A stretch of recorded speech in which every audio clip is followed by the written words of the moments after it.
नमस्कार, भारत एट 7 में आपका स्वागत है। मैं हूं चंद्रशेखर जोशी। इस बुलेटिन में हम आपको विभिन्न राज्यों की खबरें बताते हैं, लेकिन आइए सबसे पहले आपको दिखाते हैं इस वक्त की हेडलाइंस। ट्रंप की ईरान इजराइल से संघर्ष विराम का पालन करने की अपील। दोनों पक्षों ने एक दूसरे पर लगाया था सीज फायर उल्लंघन का आरोप। आईडीएफ ने उत्तरी इजराइल में किया था हमलों का दावा। ईरान ने दावों का किया खंडन।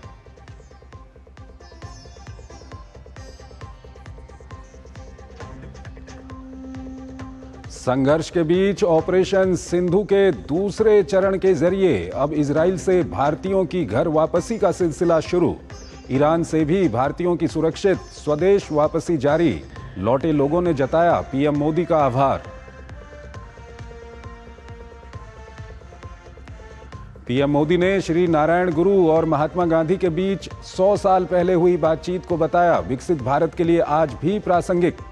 आदर्शों को बताया पूरी मानवता के लिए बड़ी पूंजी। कृषि मंत्री शिवराज सिंह चौहान ने की विकसित कृषि संकल्प अभियान के पहले चरण की समीक्षा। अभियान के अंतर्गत अब तक करोड़ों किसानों से सीधा संवाद कर चुके हैं कृषि वैज्ञानिक।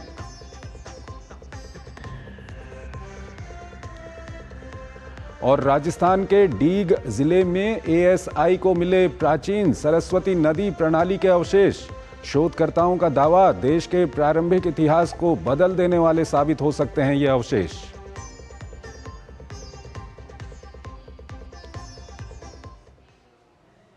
और आइए भारत एट 7 में सबसे पहले बात भारतीय पुरातत्व सर्वेक्षण की एक बड़ी उपलब्धि की।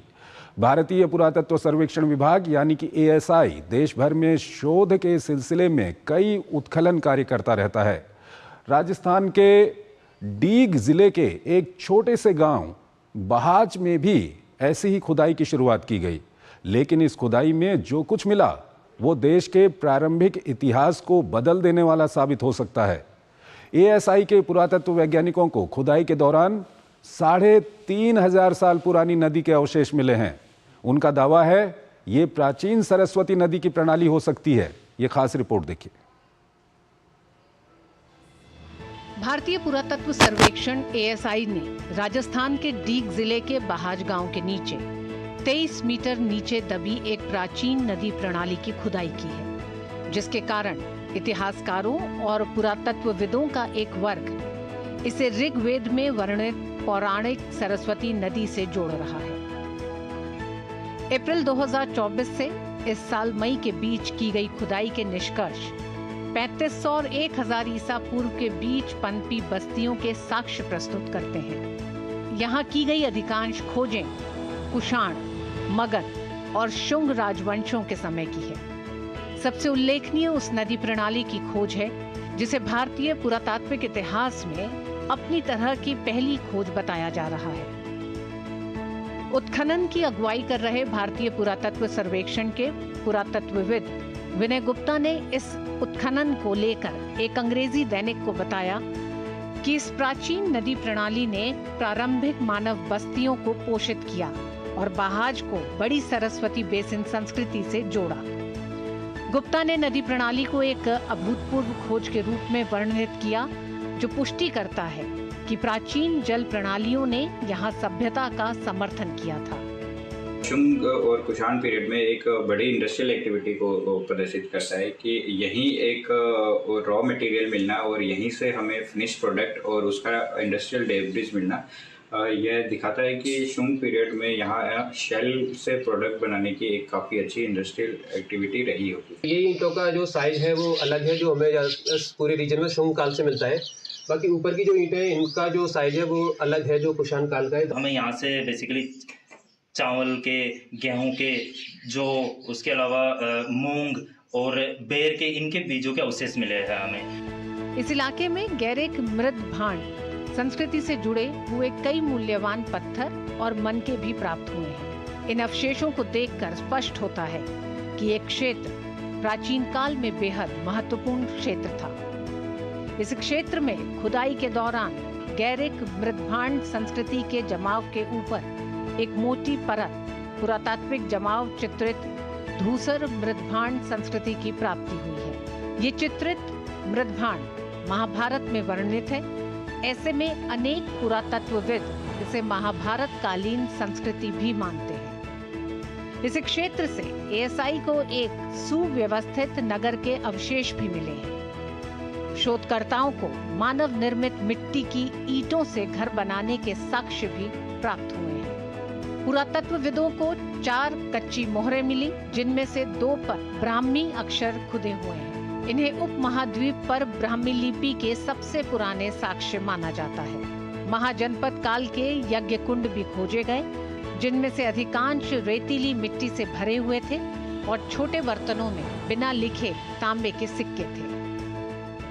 इलाके में भट्टियों और धातु की वस्तुओं की खोज से पता चलता है कि यहाँ के निवासियों को धातु विज्ञान का उन्नत ज्ञान था।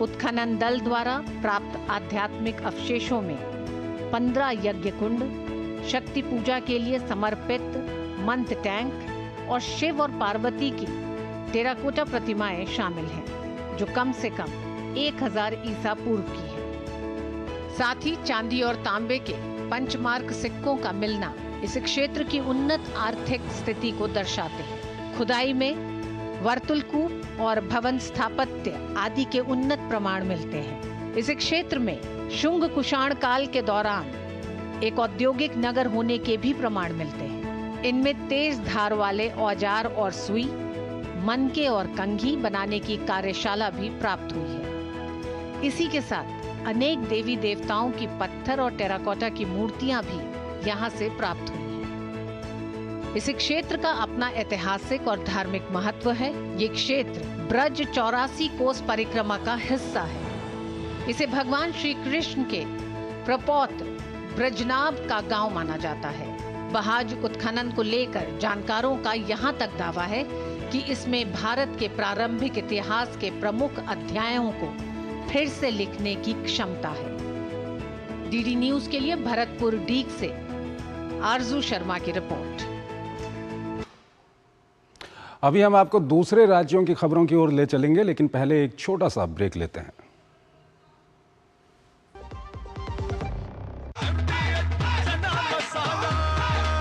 अब छोलिया हो या लोबिया, सफेद चने या काले चने, सब कुछ मजेदार बने। जो लक्ष्य चुना था समझ आने लगा है। जीएलए यूनिवर्सिटी, उच्च लक्ष्य की निश्चित प्राप्ति। केंट गोल्ड से पानी होता है ज्यादा प्योर। बैक्टीरिया के अलावा हानिकारक सिस्ट भी निकलती है। बिना बिजली से चलने वाला वाटर प्योरीफायर जो पानी को शुद्ध करे और बीमारियों से बचाए। अब हर परिवार होगा स्वस्थ केंट से। जब धरती चीर कर निकलता है लोहे का पत्थर और मिलता है मोंगिया के जोश से, फिर तपता है, पिघलता है और बनता है फौलाद। अब होता है सरिया सारी खूबियों के साथ। मोंगिया स्टील, मजबूत देश का मजबूत सरिया।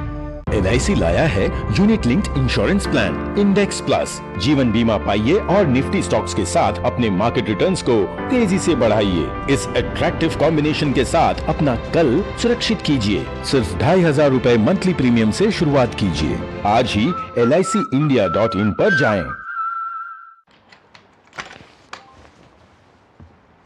बोल बोल के थक गया। क्या हुआ? नया किड बैग चाहिए। तो पहले कैप्टन से बोलो। नहीं सुना तो मैनेजर से। करेक्ट। तो ऐसे ही पहले शिकायत बैंक से करें। 30 दिनों में जवाब या समाधान ना मिलने पर CMS पोर्टल पे शिकायत करें। तो पहले बैंक फिर CMS पोर्टल, नहीं तो शिकायत होगी नामंजूर। चले ले आ गया ना किड बैग। RBI कहता है पहले अपना बैंक फिर RBI ओम्बुड्समैन।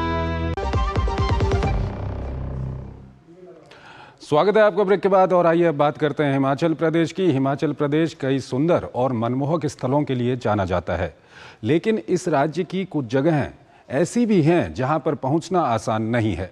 उन्हीं कुछ विशेष जगहों पर पर्यटकों की आवाजाही पर मनाही भी है, और ऐसा ही है भारत और तिब्बत की सीमा पर स्थित शिपकिला पास। लेकिन अब केंद्र सरकार की अनुमति के बाद इस पास को पर्यटकों के लिए खोल दिया गया। इस क्षेत्र को सीमा पर्यटन के तौर पर अब विकसित किया जा रहा है। देखिए शिपकिला पास से डीडी न्यूज संवाददाता धर्म प्रकाश की ये खास रिपोर्ट। शिपकिला दर्रा, शिपकिला पास, हिमाचल प्रदेश का आखिरी छोर और भारत तिब्बत चीन सीमा का आखिरी छोर जो अब पर्यटकों के लिए खोल दिया गया है।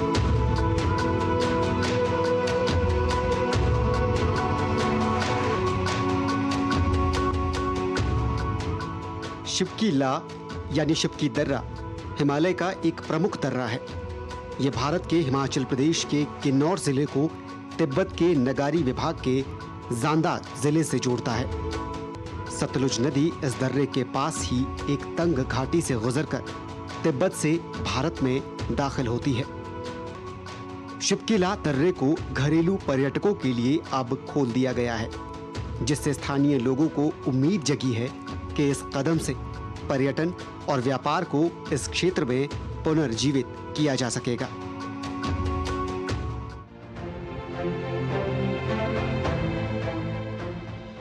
भारत और चीन अधिकृत तिब्बत के बीच की जो सीमा रेखा है वो काफ़ी हद तक भौगोलिक दृष्टि से भी जो ज्योग्राफिकल लाइंस हैं वो कुदरत ने खुद डिसाइड कर रखी है। ये जो सामने आप पहाड़ देख रहे हैं, ये जो नाला आप देख रहे हैं, ऋषिपाल आपको दिखा रहे हैं करीब से, ये चाइना नाला है और इसके ठीक लेफ्ट साइड को ये भारत नाला है। चाइना नाला और भारत नाला, और इनके बीच का जो पहाड़ ऊपर बादलों से ढका हुआ आप देख रहे हैं, ये है रियो पारगिल पहाड़ी, जो कि इन दोनों देशों को भौगोलिक दृष्टि से एक तरह से अलग अलग करती है।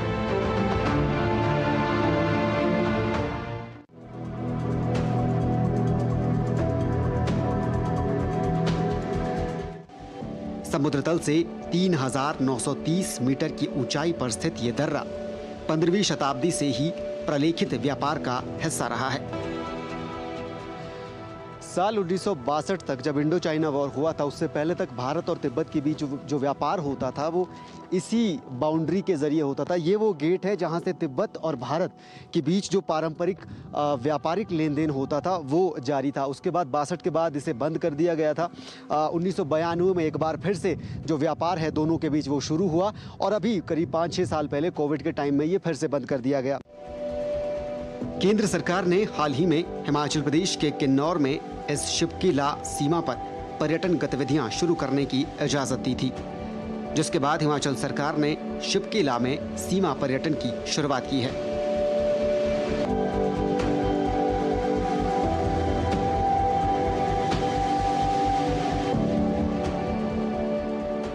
तो हर दिन तकरीबन 200 से 300 पर्यटक यहाँ पर आते हैं, जिनको पास जो है वो ITBP इशू करती है और उनका पूरा यहाँ का बॉर्डर टूरिज़्म के लिए सहयोग करती है।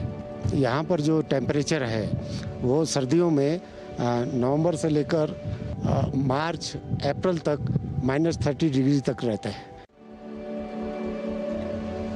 हर रोज करीब 200 से 300 पर्यटक शिपकिला पहुँच रहे हैं, और शिपकिला धीरे धीरे अंतर्राष्ट्रीय सीमा के साथ साथ एक पर्यटन स्थल के तौर पर भी उभर रहा है।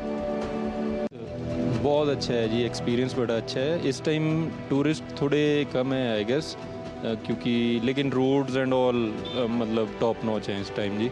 यहाँ बहुत अच्छा व्यू है। रामपुर से आके सारा ही अलग सा वेदर है यहाँ पे, लोग बड़े हेल्पफुल हैं यहाँ पे। किसी रास्ता पूछते हैं, रास्ता बताते हैं, मौसम बहुत अच्छा हो रहा है।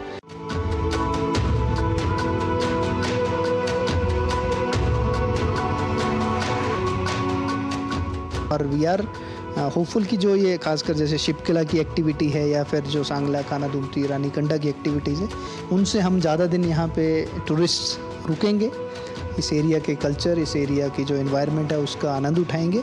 रिकॉर्ड से कैमरा पर्सन ऋषिपाल के साथ धर्म प्रकाश, DD न्यूज़।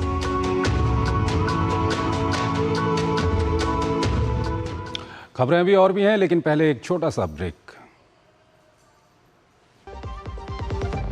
सस्ते वाले दाल मसाले स्वाद हुआ बेकार, MDH की हल्दी मिर्ची धनिया करे कमाल। ये रंग दे, ये खुशबू दे, ये तीखा, ये कम पड़े, क्या निराला MDH मसाला। जो लक्ष्य चुना था समझ आने लगा है। GLA यूनिवर्सिटी, उच्च लक्ष्य की निश्चित प्राप्ति। कैंट गोल्ड से पानी होता है ज्यादा प्योर। बैक्टीरिया के अलावा हानिकारक सिस्ट भी निकलती है। बिना बिजली से चलने वाला वाटर प्योरीफायर जो पानी को शुद्ध करे और बीमारियों से बचाए। अब हर परिवार होगा स्वस्थ कैंट से। मेरी पसंद, मेरी पसंद, मेरी पसंद, मेरी पसंद, हमारी पसंद, हम सबकी पसंद। मजबूत देश का मजबूत सरिया मोंगिया स्टील। टाइम पे खा लेना और प्लीज बाइक धीरे चलाना जी। और ये तुम्हारी सेफ्टी के लिए। अरे एक बात तो रह गई। LIC ये हमारी सेफ्टी के लिए। दिल की सुनो, LIC चुनो। LIC हर पल आपके साथ। शादी का किचन महके जहाँ, गोल्डी किचन किंग मसाले हो वहाँ। गोल्डी लाई है फ्रेश लॉक टेक्नोलॉजी जो रखे मसालों को हर समय फ्रेश। स्वागत है आपका ब्रेक के बाद और आइए अब आपको लिए चलते हैं झारखंड की ओर। झारखंड में इन दिनों अपराध का ग्राफ लगातार बढ़ रहा है। अपराधी पूरी तरह बेलगाम हो गए हैं और खुलेआम पुलिस प्रशासन को चुनौती दे रहे हैं। आगजनी, लूटपाट और डकैती की बढ़ती वारदातों से जनता और कारोबारी पूरी तरह दहशत में है। ये रिपोर्ट देखिए। झारखंड में अपराधियों के हौसले बुलंद हैं और उनका तांडव लगातार जारी है। अपराधी पुलिस और प्रशासन को चुनौती देते हुए दिन दहाड़े वारदात को अंजाम दे रहे हैं, जो कहीं ना कहीं राज्य की विधि व्यवस्था के प्रबंधों पर सवाल खड़ा कर रहा है। झारखंड में इन दिनों आपराधिक घटनाएं लगातार बढ़ रही है और अपराधी बेलगाम नजर आ रहे हैं। बोकारो में अपराधियों ने भीड़भाड़ वाले चास बाजार में सरेआम एक जेवर दुकान में भीषण डाका डाला और चलते बने। लुटेरों ने इस दौरान लाखों रुपए के आभूषण और नकदी लूट ली। ये सारी घटना CCTV में कैद हो गई। 4 आदमी टोटल थे अंदर, फिर बस वो भिड़ा दी और सब लग गए लूटने के लिए। मेरा स्टाफ को जो था गेट पे उसको भी भिड़ा के उसको बैठा दिए। घटना के बाद पुलिस हरकत में आई और अपराधियों की धरपकड़ तेज कर दी। जेवर दुकान में इस लूटपाट की घटना से इलाके के व्यापारियों में दहशत है।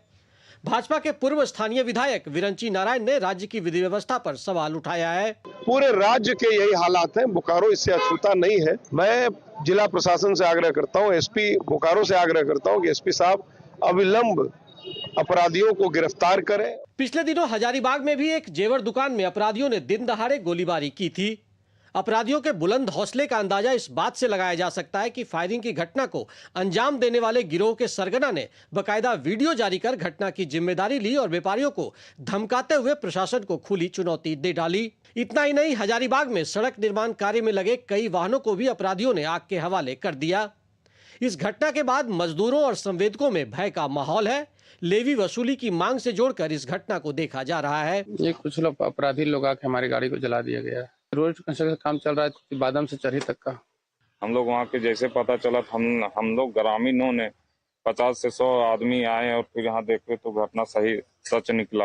राज्य में कथित तौर पर खराब होती विधि व्यवस्था समेत अन्य मुद्दों को लेकर भाजपा ने मंगलवार को राज्यव्यापी प्रदर्शन भी किया। विभिन्न प्रखंड मुख्यालयों में आयोजित इस प्रदर्शन में भाजपा नेताओं का सरकार के खिलाफ आक्रोश दिखा। सरकार के आंदोलन बार बार करना पड़ेगा। अगर हम थाना में कोई नहीं सुनता है तो थाना को भी हमें घेरना पड़ेगा। अंचल नहीं सुनता है, अंचल में भी हमें घेरना पड़ेगा। अगर आपके कोई एमओ नहीं सुनते हैं तो उनको भी हमें घेरना पड़ेगा, क्योंकि आज और दूसरा कोई रास्ता नहीं। राज्य में पुलिस कप्तान की नियुक्ति को लेकर भी गतिरोध कायम है। फिलहाल यह मामला अदालत में है। राज्य में जहां सुरक्षा बलों के पराक्रम से नक्सलवाद बैकफुट पर है, वहीं अपराधी पुलिस प्रशासन के लिए सिरदर्द बनते दिख रहे हैं। हालिया क्राइम की घटनाओं से यह साफ है कि झारखंड में पुलिस की साख दांव पर है, जिसे बचाने की जरूरत है ताकि नागरिकों में सुरक्षा की भावना बढ़े और जंगल राज जैसे हालात पैदा न हो। DD न्यूज के लिए सौरभ और मनोज के साथ मैं दिवाकर कुमार। अगली खबर की ओर आपको लिए चलते हैं। केंद्र की मोदी सरकार ने कृषि क्षेत्र में सुधार और विकास को बढ़ावा देने के लिए देश भर में विकसित कृषि संकल्प अभियान की शुरुआत की। इस अभियान के पहले चरण के सफल समापन के बाद आज केंद्रीय कृषि मंत्री शिवराज सिंह चौहान ने इस अभियान की समीक्षा की। साथ ही भविष्य की कार्य योजना पर भी मंथन किया। ये खास रिपोर्ट देखिए। हर कदम पर बदलाव जरूर नजर आता है। केंद्रीय कृषि मंत्री शिवराज सिंह चौहान का भी विकसित भारत के लिए विकसित कृषि संकल्प अभियान भी इसी ओर एक नई दिशा प्रदान करता है, जहां देश भर में 29 मई से 12 जून तक इस अभियान के तहत 728 जिलों में वैज्ञानिकों ने जाकर किसानों से संवाद किया। शिवराज सिंह चौहान ने जब इस अभियान की शुरुआत की थी तो उनका मकसद साफ था। उनका मकसद था कि जब तक देश में कृषि विकसित नहीं होगी तो विकसित भारत की ओर देश नहीं बढ़ पाएगा। इसलिए किसानों को उन्नत खेती करने के लिए लैब टू लैंड का फॉर्मूला दिया गया, जिसके तहत लैब से निकलकर साइंटिस्ट बाकायदा गांव तक किसानों के पास पहुंचे और उनसे संवाद किया। उसके बाद जब ये अभियान समाप्त हो गया तो आज फिर से केंद्रीय कृषि मंत्री ने देश भर के वैज्ञानिकों को दिल्ली में बुलवाया और ये जानने का प्रयास किया कि किस तरह से उनका अनुभव था, और इसके दौरान जब वो संवाद कर रहे थे किसानों से तो किस तरह की समस्याएं किसानों ने इन वैज्ञानिकों के सामने दी। इस अभियान का मकसद साफ है कि जो भी समस्याएं निकल के आई है उसके समाधान के साथ अगले पड़ाव में किसानों के पास फिर से वैज्ञानिक पहुंचेंगे और उनको समाधान देंगे। कैमरामैन राहुल और मनोज के साथ अमरेंद्र गुप्ता, डीडी न्यूज, दिल्ली। खबरें अभी और भी हैं, लेकिन यहाँ पर एक छोटा सा ब्रेक लेते हैं। दादी के हाथों का जादू और खुशबू से महकता घर। MDH गरम मसाला, असली मसालों से भरा हूँ मैं, क्योंकि हर रिश्ता है स्वाद से जुड़ा। कैंट गोल्ड से पानी होता है ज्यादा प्योर, बैक्टीरिया के अलावा हानिकारक सिस्ट भी निकलती है। बिना बिजली से चलने वाला वाटर प्योरीफायर जो पानी को शुद्ध करे और बीमारियों से बचाए। अब हर परिवार होगा स्वस्थ कैंट से। ये देख कैसे। हैप्पी बर्थडे भाई। दिखा? हाँ, मेरा फेवरेट कलर। हमेशा शॉपिंग। आई नो माँ, बट खर्चा करने की भी यही उम्र है, राइट? सेविंग करने की भी यही उम्र है। आई नो पा, सेव करो, सही जगह निवेश करो, रकम पर ब्याज मिलेगा, जिसे फिर से निवेश करने पर ब्याज मिलता रहेगा। आई नो ना। RBI कहता है करो से ही शुरुआत, बनो फाइनेंशियली स्मार्ट। डॉक्टर दादू, ये प्रीमियम क्या होता है? बेटा, प्रीमियम मतलब समझ लो पेट्रोल। जब तक कार में पेट्रोल है तब तक कार चलेगी, पेट्रोल खत्म कार स्टॉप। पर पापा, इस बार पेट्रोल खत्म होने पर भी कार चलती रहेगी। वो कैसे? LIC के जीवन लाभ में प्रीमियम पेमेंट हो जाए स्टॉप, पर पॉलिसी के फायदे चलते रहते हैं। मतलब अब लाइफ की गाड़ी चलेगी नॉन स्टॉप। LIC हर पल आपके साथ। स्वागत है आपका ब्रेक के बाद। भगवान जगन्नाथ की नगरी पुरी में इस समय रथ यात्रा की तैयारियां जोर शोर से जारी हैं। राज्य प्रशासन न सिर्फ यात्रा को सफल बनाने में लगा हुआ है, बल्कि साथ ही वो इसे सुरक्षित बनाने की तैयारियों में भी जुटा हुआ है। आपको एक खास रिपोर्ट के साथ छोड़ जाते हैं। आप इसी के साथ हमारी पूरी टीम को इजाज़त दीजिए। नमस्कार। देश के प्रमुख उत्सवों में से एक जगन्नाथ रथ यात्रा इस साल 27 जून यानी कि शुक्रवार से शुरू होगी। हिंदू पंचांग के अनुसार हर साल आषाढ़ मास के शुक्ल पक्ष की द्वितीया तिथि को उड़ीसा के पुरी में निकाली जाने वाली जगन्नाथ रथ यात्रा की तैयारियां भी लगभग पूरी हो चुकी हैं। पूरी 9 दिन तक चलने वाली भगवान जगन्नाथ, भगवान बलभद्र और देवी सुभद्रा की इस दिव्य यात्रा का जश्न मनाने के लिए तैयार है। इसमें दुनिया भर से लाखों श्रद्धालुओं के शामिल होने की उम्मीद है। यात्रा में इस्तेमाल होने वाले 3 राजसी रथ, नंदी घोष, तलध्वज और दर्पदलन का निर्माण पूरा होने वाला है। कारीगर रथों के पहियों को रंगने और विभिन्न देवी देवताओं की तस्वीर वाले साइड पैनल की पेंटिंग के साथ अंतिम रूप देने में लगे हैं। पुरी की हवा दिव्य ऊर्जा और कलात्मक भक्ति से भरी हुई है। आदि शंकराचार्य भगवान ने श्री जगन्नाथ भगवान जो विलुप्त थे, इसके बाद ये रथ यात्रा सिर्फ नहीं, भगवान का पुनः प्रतिष्ठा करके इतना बढ़िया परंपरा उन्होंने स्थापित किए हैं। और हर साल आषाढ़ शुक्ल द्वितीया को श्री विग्रह भगवान श्री जगन्नाथ, बलभद्र और सुभद्रा भगवती रथ में रथारूढ़ होके विश्व में जितने प्रकार के धर्म है, जितने प्रकार के पंथ है, सभी भक्तों को दर्शन देने के लिए ये जगन्नाथ भगवान रथ यात्रा में पधारते हैं। और सिंह द्वार से गुंडीचा मंदिर तक वो जाते हैं। 9 दिन वहाँ पे निवास करके फिर उल्टा रथ में वो पुनः श्री मंदिर में लौटते हैं। भगवान का ये जो रथ आज प्रस्तुत हो रहा है और कम से कम भी सारा काम भी पूरा हो गया। थोड़ी जो कुछ बचा हुआ है ये 27 तारीख के अंदर, 27 नहीं 25 तारीख के अंदर ये पूरा हो जाएगा। ये है जगन्नाथ जी का लीला। ये मानवीय लीला करने के लिए मंदिर को छोड़कर बाहर आते हैं और कोई धाम में भगवान बाहर नहीं आते हैं। वहीं रथ यात्रा से पहले टाउन पुलिस स्टेशन परिसर के एकीकृत कमांड एवं नियंत्रण केंद्र में मॉक ड्रिल का आयोजन किया गया। इस मॉक ड्रिल के माध्यम से यात्रा पथ की सुरक्षा की जांच की गई। इस मॉक ड्रिल में पुलिस, एनडीआरएफ, दमकल विभाग और मेडिकल टीमों ने हिस्सा लिया। Bureau report, TD news.